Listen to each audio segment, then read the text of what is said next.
Today I have a very exciting video for you. This is a 5 hacks to travel with kids video, and it's also a collaboration with a bunch of lovely ladies that you can find in the description below. They're all mothers and they're all talking about different hacks to travel and different ages. I'm not gonna cover everything about that there is to know about travel. I will do another video more in depth of each section because there's like sections in the subject, guys. Before we had kids, my husband and I were big travelers.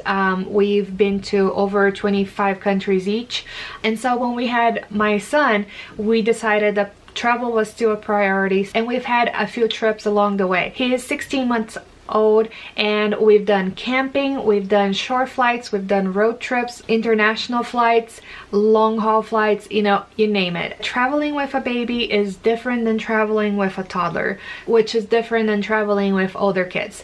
So today I'm gonna focus on 5 hacks that you may not have seen in other videos out there.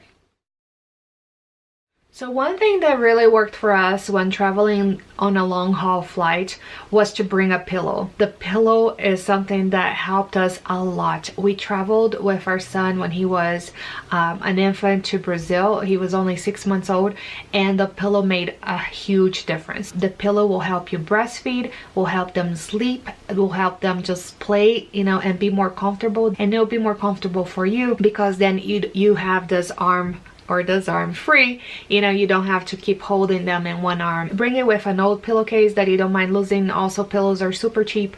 Buy one if you don't want to use the ones in your house because, you know, eventually you don't want the germs of the airport going into your bed. So if you're flying internationally, then always take advantage of the early boarding for families. They will let you board early because you have to take your stroller and car seat and stuff to the gate. But that is great. It's a great opportunity for you to take your time, get to your seat, put your things on the overhead compartment, and get yourself situated.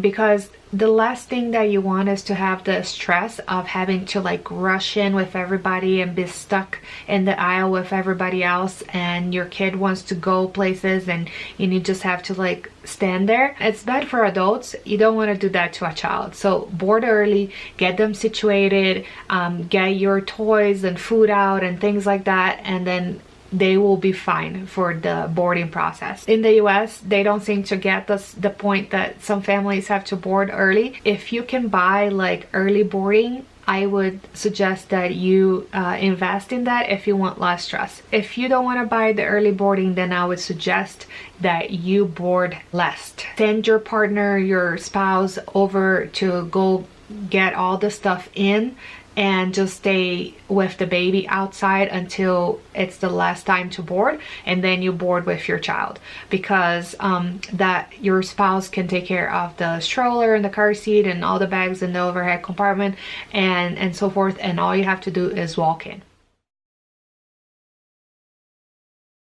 If you haven't traveled by air before, is that you can actually bring bottled water for your baby. Bottled water cannot usually be brought in through security, but if you have a baby, you can. Just put it in the diaper bag or put it into baby bottle and you can bring it in and you don't have to pay for it. When my son was an infant, we only gave him distilled water, and I know I wasn't gonna find that in the airport, so I always brought distilled water in his baby bottle. One thing that you may not know is that if you're traveling internationally on a long haul flight, you can actually reserve a bassinet for your infant. So if you are gonna go on a flight that is like, you know, 10 hours long, why not have a bassinet? You need specific seats, but if you do it ahead of time, you actually can do that. If you cannot get a bassinet and your child is flying on your lap, one of the tricks that I use is be really nice to the lady at the gate or the lady at the check-in, and make sure that they know you have a child and ask if there's anybody sitting beside you. Oftentimes, if you check in really early and that person is not there yet and they don't have an assigned seat that they picked for themselves, they will move the person that is beside you if they have space in the airline. So always ask for that. Also, if you have a status, an elite status on their airline, always pick the 2 seats, the one on the window and the one on the aisle, and leave the one in the middle for whoever it is that is gonna buy it.